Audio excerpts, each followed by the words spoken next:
Vamos lá, pessoal, começar o vídeo, viu? No caso, esse vídeo vai ser para tirar algumas dúvidas das pessoas que perguntaram aí no Vamos Falar de Política, né, no grupo. É o seguinte, caso a sua dúvida não seja respondida agora nesse vídeo, quando eu postá-lo, comente, né? Eu tenho dúvida disso. Eu faço outro vídeo ou até digito mesmo.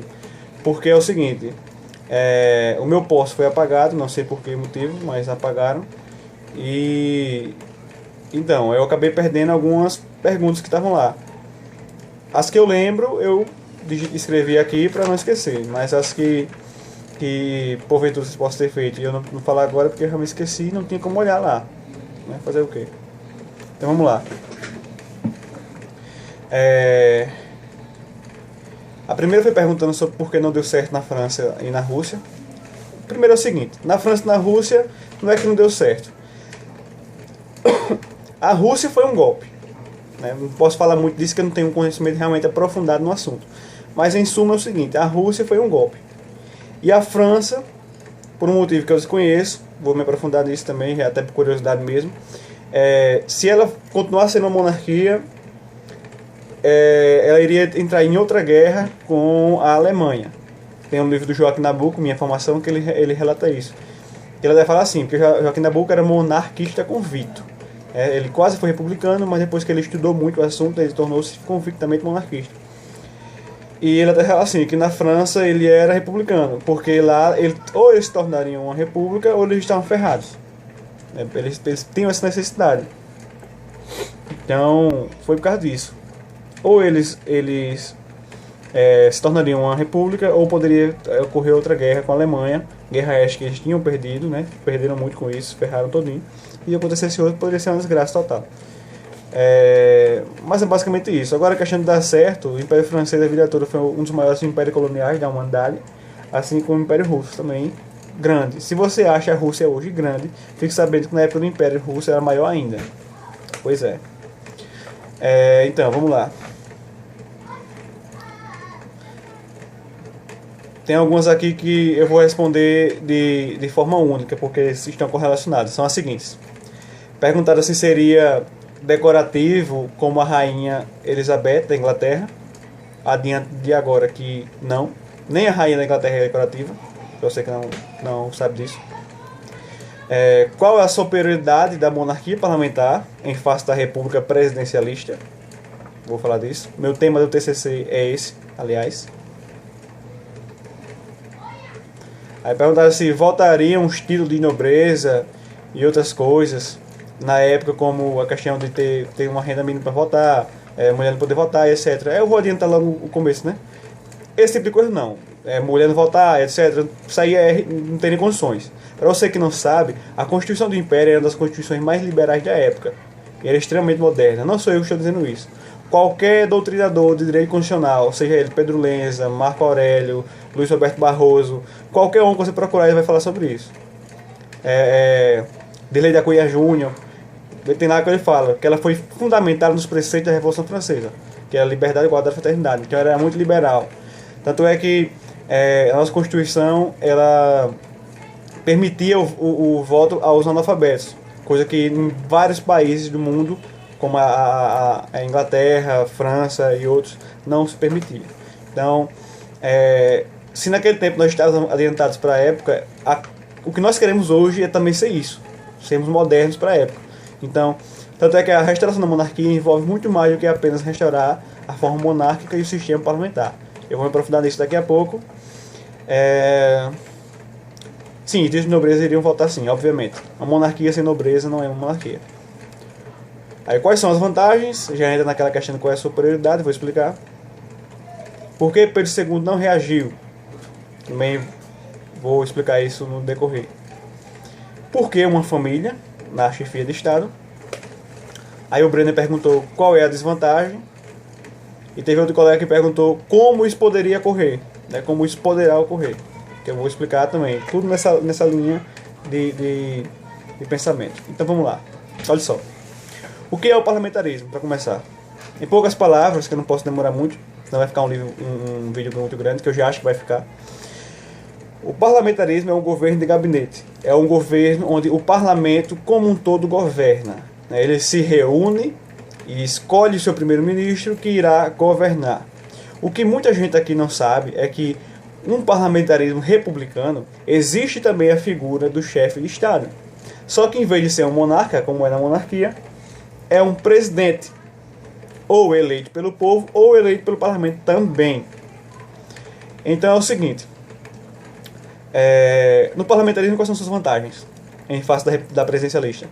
O parlamentarismo ele é um regime, um sistema de governo muito mais rápido. Se ocorrer do primeiro-ministro não estar satisfazendo as vontades popular, ele cai de forma rápida. Tanto é que Joaquim Nabuco diz o seguinte, que o governo de gabinete ele é um governo que educa, enquanto que o governo presidencialista ele corrompe o povo, porque o povo só tem valor na época da eleição. Após isso, não tem mais valor. Então, no parlamentarismo você tem um regime muito mais democrático. O povo pode representar-se tanto de forma por meio de manifestações, sair fazendo manifestações e os parlamentares se organizarem e derrubar o primeiro-ministro e eleger outro, como na segunda forma, que é onde já entra o seguinte: o que evita do primeiro-ministro ser um capacho do parlamento, que o parlamento faça o que quiser com ele? É justamente o chefe de Estado. O que um chefe de Estado faz? O chefe de Estado mantém a ordem institucional. Ele faz com que as pessoas tenham seus direitos resguardados. Ele é um equilibrador entre a vontade dos políticos, os interesses dele e o interesse do Estado, o interesse do povo, né? Nós temos um Estado deturpado, mas a função do Estado é essa, fazer com que o interesse do povo seja ouvido. Então é o seguinte, nesse desenrolar, para que o ministro não fique submetido totalmente ao parlamento, qual é o mecanismo que ele pode fazer uso? Ele simplesmente chega o presidente da república, o monarca, seja lá o que for. Caso ocorra de ele estar sendo perseguido pelo parlamento, não por ele ser ineficiente, mas sim por interesses partidários, qualquer um que seja, ele vai pedir ao monarca para que dissolva-se o parlamento e que o parlamento então seja escolhido mais uma vez pelo povo. Então veja bem, o povo é ouvido duas vezes, tanto de forma por manifestação, como por eleição, através de um monarca. E é isso que gera o equilíbrio, porque se não existisse a figura do chefe de Estado, o primeiro-ministro nada mais nada menos seria do que um capacho do parlamento, faria tudo que o parlamento quer. E já entrando nisso, é esse ponto que torna a monarquia superior à república, principalmente aqui no Brasil. Você pega a questão do presidente. O presidente ele é ou eleito, ou então indiretamente pelo parlamento ou pelo povo. Isso varia de país para país. Então o que acontece? Com essa classe de políticos que nós temos, que é realmente deplorável, você imagine o seguinte: o parlamento escolhendo o primeiro-ministro e o presidente sendo eleito. Um presidente com toda essa nojeira que nós temos hoje. Bancado por empreiteiras, financiado de todas as formas possíveis, e que geralmente é um aventureiro, como Lula, é uma pessoa que não teve um preparo algum para ser realmente um chefe de Estado, uma pessoa sem patriotismo, que é onde eu vou entrar daqui a pouco na questão de Montesquieu, que ele explicava. Ele traçou um perfil dos países, de todas as várias civilizações que ele estudou, de como uma república dá certo, como uma monarquia pode dar certo. Então você imagina uma realidade dessa. O presidente ele iria usar as atribuições dele para negociar. Então, o cara ia chegar: presidente, desfaça o parlamento porque eu estou precisando. O presidente: sim, mas e aí, eu vou ganhar o quê? Você vai me pagar o quê? Quem vai ser minha base aliada? Como é que a gente vai ficar? Enfim, nós sabemos muito bem que isso acontece hoje. E simplesmente mudar o sistema não iria mudar isso, porque eles são os mesmos parlamentares. Assim como o parlamento, quando escolhesse o primeiro-ministro e fosse pedir para o presidente assinar, iria com certeza ter uma negociação. Então não iríamos ter uma qualidade, e sim o mesmo que nós temos hoje, só que de forma reorganizada. Com a monarquia, não. Com a monarquia nós temos, primeiramente, um monarca suprapartidário. Ele não pertence a partido. Um monarca educado desde criança para o cargo. Isso faz um diferencial enorme. Terceiro, um monarca que vem de uma linhagem milenar de chefia de Estado, de monarcas, com uma família toda voltada para a chefia de Estado, principalmente no caso da nossa família imperial, que mantém toda a tradição, só se casa inclusive com pessoas também que são herdeiros de trono e etc. Justamente para evitar que tenha essa mistura entre pessoas normais e pessoas que têm uma educação voltada para isso. E quarto, o monarca, justamente por ser vitalício, ele tem um engajamento maior na prosperidade do país. Por quê? Porque ele é uma instituição do país. O monarca, ele faz parte do Estado. Se o Estado prosperar, ele prospera. E eu não falo isso nem do ponto de vista econômico. Eu falo isso do ponto de vista de prestígio. Então, como o filósofo brasileiro João Camilo trata, o monarca que protege seu povo está nada mais nada menos do que garantindo a herança do filho dele.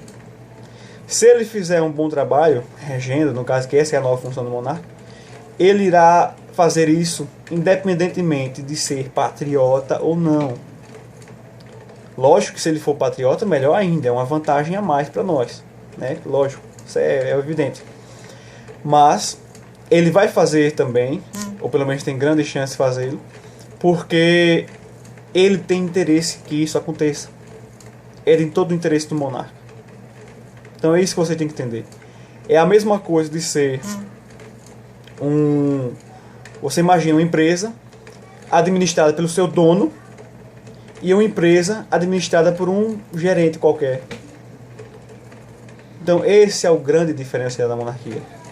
E não é por acaso que as monarquias são os países mais democráticos, os países menos corruptos, os países com maior renda per capita, os países com maior IDH, entre várias outras coisas. Tops países desenvolvidos são assim. O próprio Brasil, quando foi uma monarquia parlamentar, foi desse jeito. O segundo reinado. O primeiro reinado não era monarquia parlamentar, se você não sabe. Era monarquia constitucional, mas não era parlamentar. Parlamentar foi a partir de 1848. Se você não sabe, a renda per capita do Brasil cresceu mais do que a dos Estados Unidos na época. Celso Furtado diz no seu livro que se nós tivéssemos mantido esse crescimento da época do segundo reinado, em 1950 nós teríamos uma renda per capita igual à da Europa. Olha só. Marinha de guerra, nem se fala, uma das maiores do mundo, temida pela Europa. Nós tínhamos uma marinha temida pela Europa. Nós fomos o segundo país do mundo a ter correios, telégrafos, selos postais. A maior produção de linha ferroviária do mundo. Aliás, perdão, do mundo eu não lembro não, mas foi a maior construção da história do nosso país. De 27 mil quilômetros que nós temos hoje, 10 mil foram só na monarquia. E olha que a tecnologia comparada de hoje é muito inferior. Então deveria ter sido ter tido uma produção muito maior. Então é isso. E muitas mais que eu poderia falar agora, mas senão o vídeo vai ficar de 10 milhões de horas. Só mais um importante. Em 1874 o Brasil começou a explorar petróleo. Entendeu? Isso só veio voltar depois na era Vargas. Olhe o retrocesso. Olhe o retrocesso. Então é isso. Agora entrando um pouquinho na questão de teoria do Estado, eu vou tratar aqui de Montesquieu.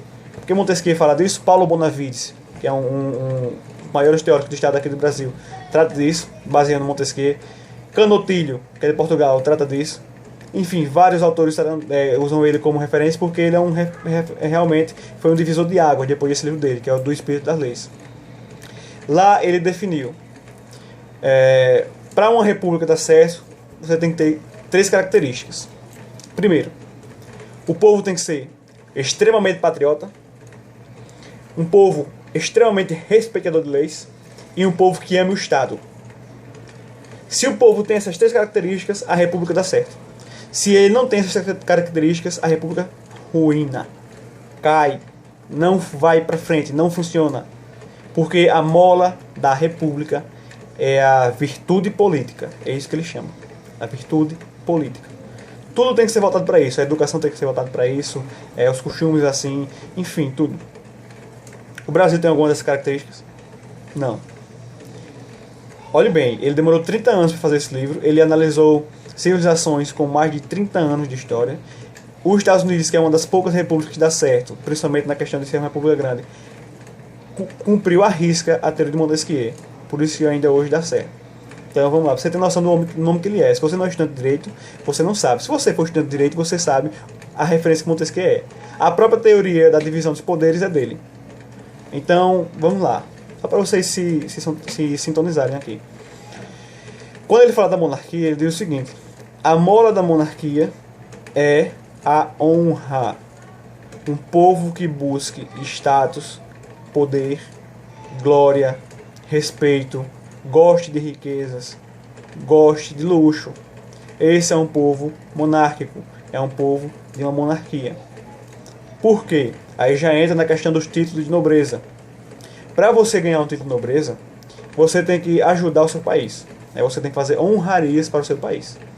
Não venha qualquer historinha ridícula de dizer: ah, mas Dom João VI, quando veio para cá, ele deu títulos em troca de dinheiro. Sim, ele fez isso porque estava precisando muito. E se você olhar para um lado, o cara era o rei.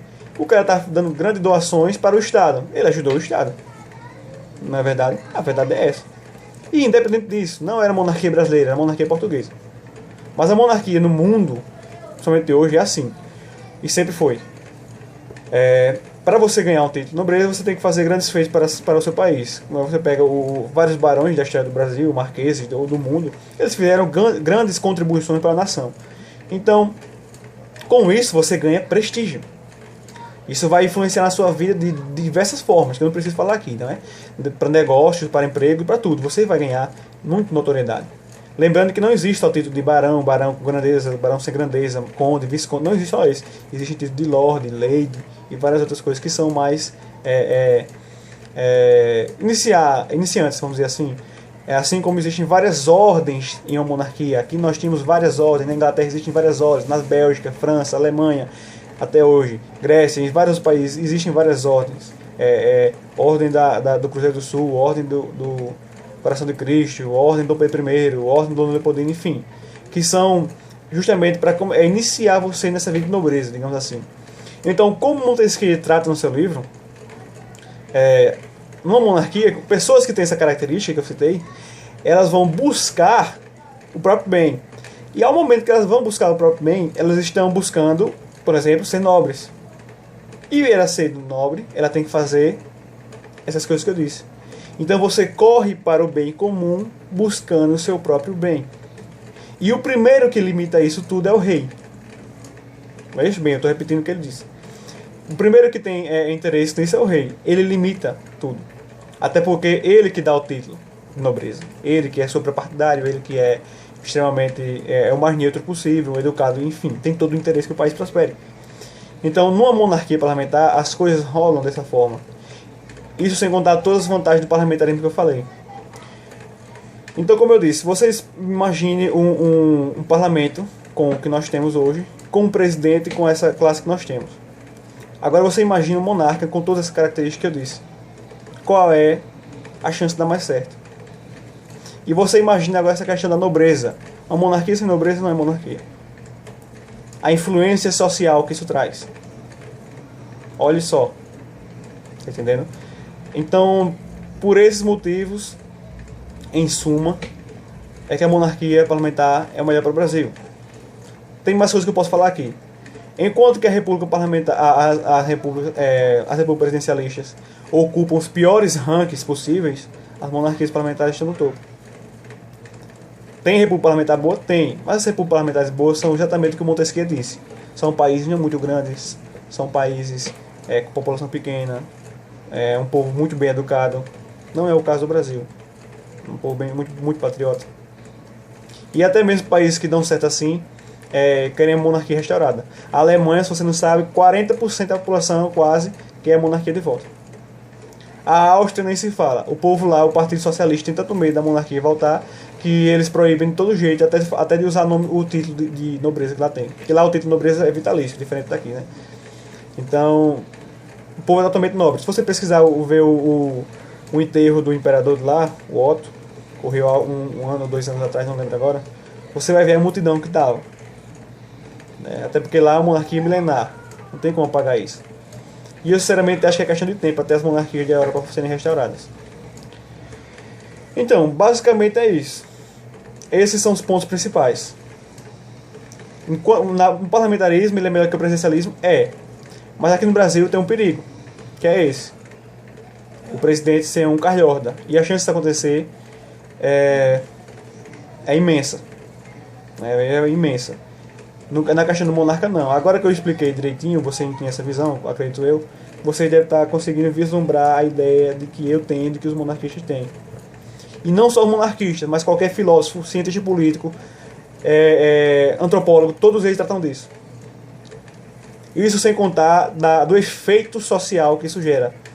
O monarca gera um efeito na sociedade. Ele é um norte para a sociedade. E se o monarca pode cair ou não, sim, ele pode cair. Tanto pelo parlamento, caso ele vá de encontro à Constituição, porque a Constituição está acima de todos nós. Todos. Mas a Constituição do Império dizia que o imperador está isento. A Constituição da Noruega também diz isso. Mas você tem que ficar atento ao seguinte: no direito, nem tudo que está na lei é literalmente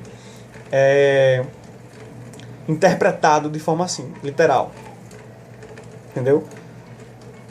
Ele é isento da questão das atribuições dele, de desfazer o parlamento ou não, de aprovar ou não o ministro. É lógico, porque você não tem como culpar um cara desse jeito, é muito subjetivo. É igual a um juiz. Mas na vida normal, é lógico que ele não vai poder sair matando ninguém, vai ficar por isso, pelo amor de Deus. Então é uma questão de interpretação sistemática. Eu não vou explicar isso aqui agora também, porque senão não vai dar tempo não. Mas quem quiser, tiver interesse, veja isso. Interpretação sistemática. Essa é a interpretação usada. Até que na época do Império, tinha lá, Dom Pedro II não era responsável pelos ministros que ele podia indicar. Mas seus ministros eram responsáveis. Então dava na mesma, porque mesmo que fosse um calhorda que estivesse lá, ele iria ser punido se agisse de forma errada, ilegal. Então é isso, temos que tomar cuidado com esse tipo de coisa. Temos que tomar muito cuidado. Fiquem atentos, pesquisem mais, pelo amor de Deus, que isso aqui é o destino do nosso país. Nós não estamos aqui para brincadeira. Então você pega aqui os países mais desenvolvidos. Agora que eu falei isso aí, você olha só. Os países mais desenvolvidos são monarquias parlamentares. Os países mais ricos são monarquias parlamentares. Democráticos, IDH, qualidade de vida, enfim, são monarquias parlamentares. Os mais miseráveis são repúblicas. Repúblicas presidencialistas e até mesmo parlamentares. Tem sim, muita república parlamentar ruim. Entendeu? Ou ruim ou mediana. Não é ruim, mas é mediana. Não é o mesmo posto que as monarquias ocupam. Então, agora que eu falei tudo isso, vocês com certeza estão vendo essas informações de forma diferente. O nosso próprio país cresceu de forma estupenda na monarquia. Eu expliquei a questão da honra agora de Montesquieu, a questão do título de nobreza, a importância que isso gera para a sociedade. Então, vocês começam a se antenar. Isso que eu estou falando aqui é o mínimo, porque eu poderia adentrar em várias coisas. Tem o livro do José Murilo de Carvalho, Os Bestializados. Ele fala claramente da decadência moral que o Brasil passou após a República. Esse aqui eu vou até mostrar.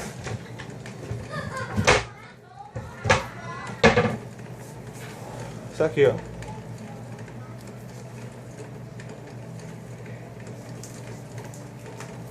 Entendeu? Ele fala totalmente da decadência moral que o Brasil teve. E é isso aí. Vocês têm que pesquisar a fundo. Não tenham preguiça. Esse livro aqui, eu já li. Eu fui mexendo no plástico assim pra... Tem uma página lá que ele fala sobre como o povo brasileiro no Império existia, não estou dizendo que o Império era perfeito. Existia uma certa... o povo fazia coisa errada, tinha infidelidade no casamento, fazia algumas enroladas, ok. Mas na monarquia isso era totalmente reprimido. Era algo de vergonha. Você estaria sujo. No título britânico se fala. Você era feito chacota, era totalmente desmoralizado. Após a República, não. Isso nos primeiros anos. Começou a ser motivo até de beleza. É aquela história que a gente tem até hoje, o jeitinho brasileiro. Era o surgimento do jeitinho brasileiro. Eu aposto que isso vem na mente de vocês agora, né? Antes de eu falar. Então é isso, minha gente. Tenham consciência, botem a mão na cabeça, a monarquia parlamentar é o melhor para o Brasil, sim. Sobre a questão do Pedro II, por que ele não lutou contra? Resumindo. Bem, porque ele estava muito velho. Várias propostas tiveram. Ocorreram, né? Do pessoal. Várias propostas. Mas ele não quis. Eu acho que foi por causa do abalo que ele sofreu emocional. Você pega um velho doente. Ele tinha quase morrido ano passado, se você não sabe. Quase morrido lá na Europa, foi fazer o tratamento lá. Por isso que a Princesa Isabel foi como regente. E quase morreu lá. Voltou para o Brasil extremamente debilitado, doente e diabetes principalmente. Foi traído pelo o amigo dele, Deodoro. Na viagem para a Europa, o neto dele ficou louco. E quando chegou, a esposa morreu de desgosto. Então você imagina o desgosto que esse homem teve. Mas mesmo assim, teve honra o suficiente para negar uma indenização do governo republicano de mais de 4 toneladas de ouro. E que eram 5 mil contos de réis.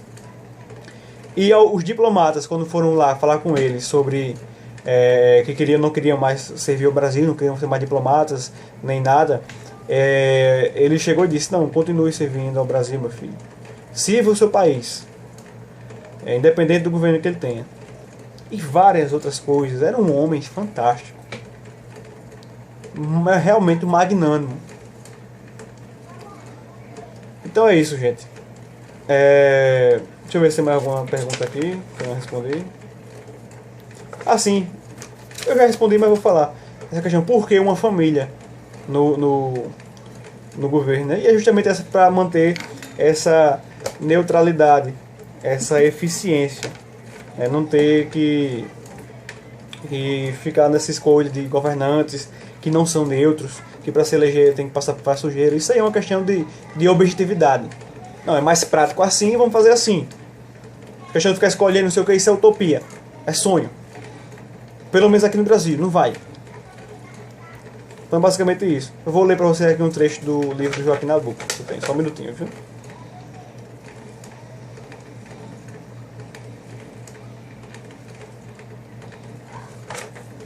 Vamos lá. Onde ele fala da monarquia.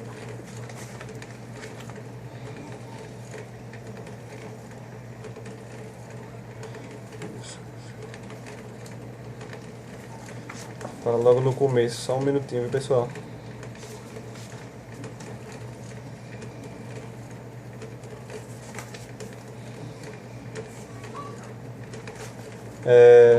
Aqui, olha só. Sob um governo presidencial, nada semelhante é possível. Antes ele tinha se referido à questão de ser um parlamentarismo monárquico, ele é mais elástico. Se precisar durar mais tempo, o primeiro-ministro fica. Se precisar sair, ele sai rápido. Então, olha só. Sob o governo presidencial, nada semelhante é possível. O governo americano gaba-se de ser o governo do povo soberano, mas, quando aparece uma crise súbita, circunstância na qual o uso da soberania se torna sobretudo necessário, não se sabe onde encontrar o povo soberano. Há um congresso eleito por um período fixo que pode ser dividido em frações determinadas, de que se não pode apressar nem retardar a duração. Há um presidente escolhido também por um lapso de tempo fixo e inamovível durante todo ele. Todos os arranjos estão previstos de modo determinado. Não há em tudo isso nada de elástico. Tudo, pelo contrário, é rigorosamente especificado e datado. Aconteça o que acontecer, não se pode precipitar nem adiar. É um governo encomendado de antemão e, convenha ou não, ande bem ou mal, preencha ou não as condições desejadas, a lei obriga a conservá-lo. Em tempo de guerra ou de relações diplomáticas complicadas, é que se vê o defeito desse sistema em toda a luz. Esse sistema, diz Beguerot, pode-se resumir-se em uma palavra: governar pelo desconhecido. Tem esse lado também. Nosso monarca nós conhecemos desde sempre. Nós não vamos fazer isso agora com o atual, mas no futuro, e nós ainda vamos acompanhar, nós somos jovens, nós vamos acompanhar nosso futuro monarca desde o nascimento. Isso cria um vínculo entre a família imperial e o povo. Além de estarmos ali acompanhando, fiscalizando direitinho a educação dele. Pois é. Bem, para finalizar, já está longo demais. O monarquista ele quer o seguinte, olha só. Primeiro, a monarquia parlamentar, né, eu já expliquei. Segundo, maior descentralização para os estados, mais poder para eles poderem se organizar, até por questão do povo poder cobrar mais de seu governador. Voto distrital misto, porque aproxima mais do povo e ao mesmo tempo mantém os partidos mais votados também com o maior número de cadeiras. É uma coisa mais equilibrada do que o distrital puro ou apenas o proporcional, que é o atual. E quarto, o recall. O recall é uma coisa, caso você não saiba, para você poder tirar o governo na hora que quiser, o próprio povo. Tem os mecanismos que podem acioná-lo. Inclusive o próprio rei. Apesar de que, como eu expliquei, e eu acredito que agora ficou claro, que ele não tem praticamente razão alguma, mas vamos botar também para garantir. E a família real não faz objeção a isso. Eles não se preocupam com isso. Eles não são essa quadrilha que nós temos lá. Então é isso, gente. Eu espero que vocês, depois dessa, pesquisem mais ainda sobre a causa. Se quiser alguma indicação de livro, eu indico. Pode perguntar aqui nos comentários. E é isso aí. Obrigado pela atenção. Tenham mais paciência quando for argumentar. Não debochem da monarquia parlamentar. Porque nós sim poderíamos debochar da república, que são os países mais fracassados que existem. E não o contrário. Então é isso aí.